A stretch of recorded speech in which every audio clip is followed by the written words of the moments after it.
उर्मी जो भी अल्फाज अपने हस्बैंड के सामने कहती ना, तो यहाँ पर कोई और हस्बैंड होता ना, वो एक मिनट ना लगाता और घसीट कर उर्मी को अपने साथ लेकर जाता, सही पर सबके सामने तलाक बोल देता और फिर जाकर उर्मी को इस मामले पे सजा मिलती। लेकिन उर्मी देखिए कि अब इसका हस्बैंड भी डीड बन चुका है और ये बातें सुनता जा रहा है और किसी किस्म के कोई भी अल्फाज नहीं बोलता। उर्मी के पास इसका हस्बैंड आता है, आकर बात करता है, इसको समझाने की कोशिश करता है कि देखें कि जो कुछ भी होना था वो तो हो चुका है, तो आप प्लीज़ जो वो मेरे साथ चलें, मामले को हल करने की कोशिश करते हैं। तो आगे से उर्मी का जो हस्बैंड जब ऐसा की बातें करता है तो उर्मी जो होती है इनकार कर देती, इसे कह दी कि देखें कि जैसा आप सोच रहे हैं ऐसा कभी भी नहीं हो सकता, काश कि आप जो है ना जीजा जी की तरह होते और उसी की तरह प्यार करते। तो ये बातें जब उर्मी का हस्बैंड सुनता, अब यहाँ से जा रहा होता है ना, तो जब ऐसा की बातें सुनता है ना, तो इसे फिर उर्मी को कहता है कि भाई ठीक है मैं जा रहा हूँ यहाँ से, आप ऐसा करें कि उसी के साथ आप फिर शादी कर लेना, उसी के साथ आप वक्त गुजारें। तो यहाँ से निकलने लगते। अब जब इन दोनों की आपस में डिस्कस हो रही होती है ना,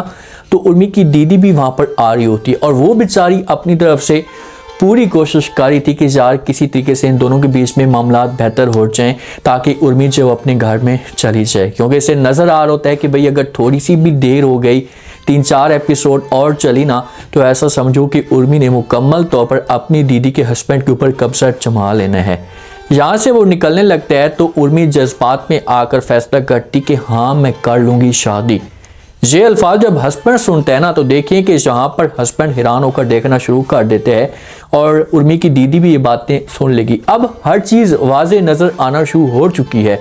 सबको ये पता लग चुका है कि भाई उर्मी की क्या सोच है, ये इसके दिमाग के अंदर क्या बात चल रही है। किसी भी तरीके से मामलात को ये मज़ीद जो है ना ख़राब ना करें। दीदी का हक बनता है, जो उर्मी की दीदी है, ये अपने हस्बैंड के साथ बात करे, अपने हस्बैंड को समझाए, उसके साथ खुलकर ये बात बोले कि यार उर्मी का जो एक तरीका कार है इस घर के अंदर अच्छा नहीं लग रहा, तो आप किसी भी तरीके से बात करें उर्मी के हस्बैंड के साथ और इन दोनों के बीच में मामलात को ठीक किया जाए और ताकि उर्मी को अपने साथ लेकर चला जाए। जब ये बात करेगी खुलकर, तो हस्बैंड जो होगा ना, ये फिर इसके साथ इसकी फेवर में बात करेगा, बोलेगा कि अच्छा ठीक है अगर इसके साथ मुखलिस हुआ, अगर हाँ उसके मन में कुछ ऐब हुए, जो उसकी सोच भी गलत हुई ना, तो ये फिर यहाँ पर इनकार कर देगा। ये बोलेगा कि भाई मैं किसी भी तरह से मामलात में नहीं पढ़ना चाहता, उर्मी जाने और उर्मी का हस्बैंड जाने। अब बात तो हर चीज़ जैसे दीदी को पता चला है, तो दीदी इस लिहाज से गुस्सा कर सकती है उर्मी के ऊपर, उर्मी को आकर थप्पड़ मारे, उर्मी के ऊपर गुस्सा करे कि यार आपको इससे अल्फाज नहीं बोलने चाहिए, दोबारा अगर आपने ऐसे कोई भी बात की ना तो आपके लिए अच्छा नहीं होगा। अब देखते हैं कि आगे से